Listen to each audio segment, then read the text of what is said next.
Hola, soy Dori. ¿Quién eres tú? Bienvenidos otro día más a una excusa para hacer preguntas. En el capítulo anterior abordamos el concepto del buen error, de cómo un error puede llevarnos a un resultado mejor incluso que si no hubiéramos cometido ese fallo. Y en relación a ese capítulo, y bueno, intentando que todo tenga sentido general, hoy abordaremos un tema que está más relacionado. ¿Buscamos la verdad última o dar sentido a nuestra verdad subjetiva? Antes de adentrarnos en profundidad, os voy a dejar con Soko y Fred, que tienen un dilema entre manos que viene muy al caso. Os dejo con ellos. Hola, Fred. Nos volvemos a ver. Hola, Soko.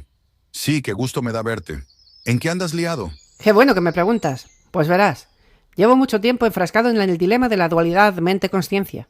Y creo que tengo una teoría que podría ser la respuesta a todos los interrogantes que la humanidad se ha estado haciendo desde hace siglos. Qué bien, Soko. Me alegro por ti. ¿Y qué pruebas tienes? Bueno, pruebas, lo que se dice en pruebas, tengo pocas. Más bien no tengo. Son ideas, conjeturas. Pero tienen muy buena pinta. Eso me recuerda a un cuento. Hace mucho tiempo, en un rincón remoto del mundo, un hombre dedicó su vida a perseguir un sueño. No era un sueño cualquiera, sino la obsesión de toda su existencia: encontrar al legendario Bigfoot. Se preparó con disciplina y entrega. Estudió biología, antropología, psicología y cualquier otra materia que pudiera acercarlo a su meta. No había prueba alguna de la existencia de la criatura, pero en su mente todo tenía sentido. Sus hipótesis, sus ideas, sus pruebas circunstanciales, por endebles que fueran, le daban la certeza que necesitaba. Convencido de su destino, dejó atrás la civilización y su mundo para mudarse a las montañas. Construyó una cabaña y dedicó cada día, cada hora, a su búsqueda. Sabía que estaba ahí. Para él, Bigfoot no era solo un ser desconocido. Era un puente entre lo humano y lo primitivo. Una criatura de conocimiento milenario, con una conexión con la naturaleza más profunda que cualquier otro ser vivo. No solo existía, sino que poseía secretos ancestrales. Una sabiduría olvidada por la humanidad. Un acceso puro a lo que se perdió en la civilización. Pero los años pasaron, y con ello, la fe tambaleó. Las pruebas que nunca fueron sólidas se desvanecían con el tiempo. Cada día era una lucha entre la esperanza y la resignación. Sin embargo, su convicción se mantenía intacta. Tenía que estar ahí. Entonces un día algo cambió. Encontró una señal, pequeña, pero innegable. En el suelo, medio enterrado entre hojas y barro, yacía la presencia de una herramienta rudimentaria, rota y gastada. No era natural, no era obra del viento, ni de la lluvia, ni de los animales. Alguien la había hecho. No tenía dudas, tenía que haber sido él. La emoción lo consumió. Siguió el rastro con más determinación que nunca, durante semanas, meses, quizá años. Caminó con un propósito renovado, cruzó ríos, escaló riscos, atravesó bosques impenetrables. Y cuando ya casi no quedaban fuerzas en su cuerpo, lo encontró. Un valle inaccesible, escondido entre montañas indomables, y en él, un poblado. No era un campamento ni una aldea improvisada, era una tribu. Hombres y mujeres que habían permanecido ocultos durante milenios. Sus cuerpos eran robustos, fuertes, cubiertos de pelo espeso. Sus rostros tenían algo extraño, antiguo. Sus ojos oscuros e inteligentes le observaban con una mezcla de curiosidad y cautela. Eran ellos. Los había encontrado. El eslabón perdido, la prueba definitiva de su existencia, el pueblo que había seguido una evolución distinta, lejos de la civilización, alejados del mundo moderno. Y sin embargo, algo no encajaba. No eran criaturas místicas, no eran guardianes de un conocimiento perdido, no eran más que personas. No podían ser Bigfoot, no podían ser el mito. Se negaba a aceptar que eso era todo. Durante años vivió con ellos, los observó, los estudió, aprendió su idioma, su cultura, su historia, todo lo que habían creado, todo lo que habían descubierto. Pero nada de eso importaba, porque ellos no eran lo que él buscaba. Hasta que llegó el día en el que pudo hablarles con claridad. Los reunió y con el corazón latiéndole en el pecho como un tambor de guerra, formuló la pregunta que había llevado consigo toda su vida. ¿Conocéis a Bigfoot? Y ellos lo miraron en silencio, con una expresión que él no supo interpretar. O tal vez sí, pero decidió ignorarlo, porque en el fondo ya sabía la respuesta. Ha sido un cuento muy interesante, la verdad. ¿Y sacas alguna conclusión? Sí. Quizás no esté tan cerca de la verdad como yo creía. Quizás solo me estaba empeñando en tener razón. Creo que debería revisar todas mis ideas y verlas desde un prisma más enfocado en descubrir la verdad que en tener razón. Muy bien dicho, Soko. Muchas veces confundimos la necesidad de conocer con la necesidad de reconocimiento. Fíjate que las dos palabras tienen más que similitudes. ¿No te parece? Totalmente de acuerdo, Fred. Gracias por la charla. Mejor me vuelvo a casa, que tengo mucho en qué pensar. Cuando quieras volvemos a hablar. Me gustaría. Nos vemos, Fred. Nos vemos, Soko. Buscar la verdad de una forma casi enfermiza.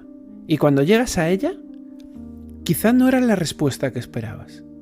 Entonces tienes dos opciones básicas. O lo aceptas o lo rechazas. Negar la verdad que ansiábamos porque contradice nuestro punto de vista se plantea desde 3 pasos. Primero, creer que buscas la verdad es que en realidad te estás engañando y crees que buscas esa verdad última, pero en realidad lo que estás buscando es, no sé, es ser más listo que los demás. Segundo, rechazar la verdad cuando ves que no encaja con tus creencias. En cuanto la verdad sale a la luz y descubres que no valida tu tesis, en ese momento no la aceptas, pues lo que ansías realmente es tener razón. Y 3, modificar las pruebas para justificar tu creencia. Es decir, al final no tienes más remedio que adulterar la verdad para que tu tesis vuelva a encajar en ella, vuelva a tener un sentido. Y finalmente acabas en el punto de partida. Vamos a ejemplificar, como hacemos siempre, con algunas obras audiovisuales. Voy a hablaros de un director de cine, David Fincher, que para mí es quizá el mayor exponente de este tema. Muchas de sus obras parecen abordar el ego de los que quieren tener razón, incluso cuando todas las pruebas llevan a lo contrario. Las 3 películas que quiero comentar son, en orden cronológico, The Game, en 1997, El Club de la Lucha, en 1999, y Zodiac, de 2007. Son 3 películas en las cuales los protagonistas se empeñan en una conclusión que satisfaga sus pensamientos, sus ideas, sus creencias. Se creen más listos o más intuitivos, ya sea a través de conclusiones o a través de alter egos que satisfagan esas necesidades. Por ejemplo, en The Game, precisamente la historia consiste en dar una cura de humildad. En El Club de la Lucha, la verdad se crea y se retuerce para dar sentido. Y en Zodiac, las pruebas se supeditan a la intuición y reiteradas veces se confunde el asesino. A pesar de que es bastante evidente quién es el asesino, las pruebas más sencillas y obvias se dejan de lado en contraposición por el camino más retorcido que lleva a una autosatisfacción. También quiero mencionar algunas series que, para empezar, van orquestándose sobre personajes que intentan a toda costa tener razón. ¿Vale? Hay series como Expediente X, donde Mulder está más obsesionado en que sus teorías encajen que en descubrir la auténtica verdad. O en la serie del Dr. House, donde la búsqueda del doctor radica en su propio ego antes que en la salud de los pacientes. Nos demuestran que da igual cuál sea la auténtica verdad o lo bueno o malo que puedan llegar a hacer su trabajo. La verdad última no les importa, porque lo que realmente buscan es tener razón.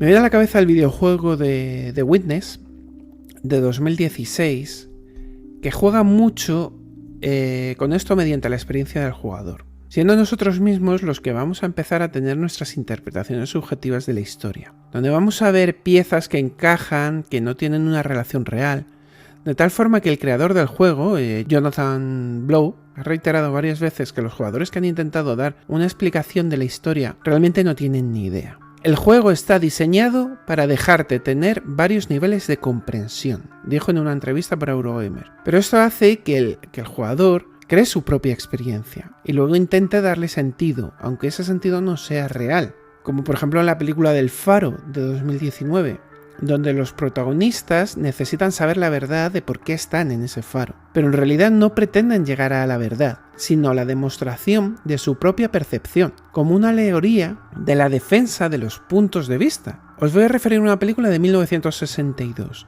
El hombre que disparó a Liberty Valance, o también la podéis conocer como El hombre que mató a Liberty Valance. Esa película de John Ford, uno de los grandes exponentes del western, tiene una frase que es la siguiente: cuando la leyenda se convierte en realidad, imprime la leyenda.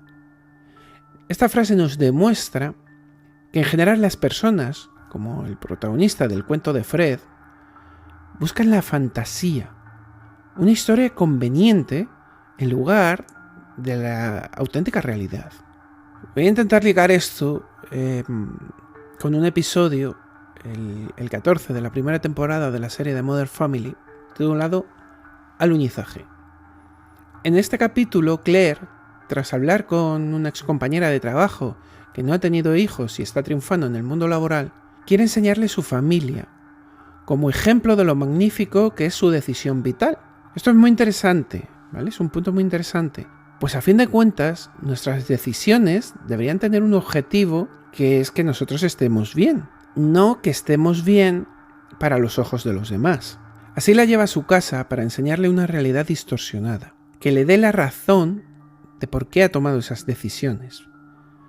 Por una serie de inconvenientes, la imagen que da es mucho peor que la que ella quería dar, lo que hace que su amiga salga con ganas de su casa sintiendo que la decisión que ella tomó desde luego fue la correcta. Esto lleva a Claire a discutir con la familia, a echarles en cara toda esta situación. Pero en realidad no es culpa de ellos, la culpa es de ella, que ha pretendido dar una imagen que la validara en sus decisiones. Pero al final, la familia la perdona y la acoge, siendo la verdad última, que es esa imagen que estamos viendo en ese momento, que es que su vida para ella es la mejor vida y no necesita validarla. Pero sin embargo termina con la frase: ¿por qué ella no pudo verlos así? Demostrando que finalmente es más importante para ella la imagen que se ha llevado la amiga. Esta búsqueda de la verdad obsesiva, personal, nos ha dado grandes obras en series como en el Doctor Who, en el especial de Navidad de 2009, donde el Doctor se empeña en dejar morir a un grupo de astronautas en Marte porque es un evento canónico temporal, uno de estos eventos inmutables que él no debería modificar. Pero se da cuenta de que realmente sí puede salvarlos, de que esas reglas responden a su forma de concebir las cosas, pero realmente esa verdad no es tal verdad. Entonces al final acaba salvándoles, demostrando que realmente esa verdad que se autoimponía no era tal. Dos series que creo que abordaré en profundidad en el otro programa, en una excusa para divagar, porque me llevaría bastante tiempo, son Los Simpson, la 7ª temporada, el episodio 16, Lisa la iconoclasta, y Steven Universe, temporada 1, episodio 31, Freaky Freaky Beat City, en los que tanto Lisa en Los Simpson como Ronaldo en Steven buscan tener razón. Lisa descubriendo la verdad y Ronaldo alejándose de ella. Pero al final resulta igual. Ambos intentan llevar la opinión general a los que le den la razón, indistintamente de las consecuencias o de las implicaciones que ello tenga. Lisa al final acepta la mentira como la verdad, alejándose de tener razón en pos de algo superior, un valor social, y Ronaldo termina aceptando la verdad de una manera obsesiva, de la misma forma que aceptó en su momento la mentira. De forma que él tiene que tener el reconocimiento sea como sea. Son unas grandes obras que os invito a ver para reflexionar sobre este tema, y también os invito a comentar sobre ellas. Quiero ir un poco más allá, vamos a ir descendiendo a la locura misma, porque muchas veces la única forma de aceptar la mentira es esa, abrazando la locura. Vamos a empezar por la película quizá menos loca, entre comillas, que es de Christopher Nolan, Memento, del año 2000, donde vemos que el protagonista no es capaz de recordar a corto plazo, tiene un problema que le impide tener esos recuerdos, y entonces él va anotando todo lo que va pasando para recordarlo, pero en sus anotaciones modificará la realidad misma para justificar lo que le ha sucedido a su mujer. También me viene a la cabeza Una mente maravillosa, de 2001, donde la esquizofrenia del personaje le llevará a ver una realidad donde él es el centro del mundo y que dará una justificación de sus increíbles capacidades matemáticas. Pero una película que demuestra lo que es querer abrazar una verdad que no es lo que queremos es Staten Island, de Martin Scorsese, del año 2010. Esa película ejemplifica la más pura necesidad de huir a toda costa de la verdad. La necesidad total de abrazar la verdad que nos hace sentir mejor, nuestra verdad. Y lo podemos ver muy claramente en la escena final, en la que el protagonista, una vez que ya no tiene más remedio que aceptar la verdad última, la verdad absoluta, decide fingir que no la ha entendido para que lo lobotomicen. Y quizá así poder huir del dolor que esa verdad le está produciendo. Y eso me recuerda muchísimo al videojuego de Silent Hill 2 de 2001, donde el protagonista está creando todo un mundo de pesadillas subconscientes para justificar una verdad imposible de aceptar, que su mujer muerta no le ha podido escribir una carta. Os invito a perderos en estas historias y a compartir con nosotros vuestras experiencias. Para cerrar el tema me gustaría referirme a un documental. Sé que no ha sido un tipo de material recurrente en el podcast, porque normalmente los documentales suelen ser muy directos, claros en el tema que tratan, y mi intención ha sido siempre la de traer dudas que subyacen de una forma más sutil. Pero es que no puedo terminar este tema sin ese documental. Más allá de la curva o La Tierra es plana, de 2018, donde se siguen a terraplanistas que exponen sus ideas y sus experimentos para poder demostrar la planitud de la Tierra. En este documental vemos cómo los terraplanistas invierten $20.000 en un giroscopio láser para demostrar que la Tierra no gira. Y no obstante, al realizar el experimento, da como resultado de un giro de 15 grados por segundo, demostrando exactamente lo contrario a lo que pretendían. Lo interesante es que en lugar de aceptar la verdad objetiva que ellos mismos han demostrado, rechazan esa verdad y la modifican, incluyendo variables fantasma que asumen no conocían para llegar a estos resultados, demostrando que no han pretendido nunca saber la verdad, sino demostrar que ellos tenían razón, que su verdad es la auténtica verdad. No pretendían entender cómo funciona el mundo, sino pretendían demostrar que ellos eran más listos que los demás. ¿Cuántos casos conocéis así? ¿Casos pequeños o casos grandes? ¿Cuánta gente habéis conocido que se empeñase en modificar los datos objetivos para que de esta forma llegara a la conclusión de que sus ideas, aun siendo una locura, debían ser la única verdad? Todos deberíamos hacer un juicio sobre nuestras propias ideas y creencias, valorar hasta qué punto queremos la verdad o tener razón. La política sería muy distinta, ¿o es cosa mía? Quizá solo pretenda tener razón. Compartir vuestras experiencias y entre todos llegaremos a hacernos más y más preguntas. Yo voy terminando. Muchas gracias por acompañarme. Os deseo lo mejor. Un abrazo a todos.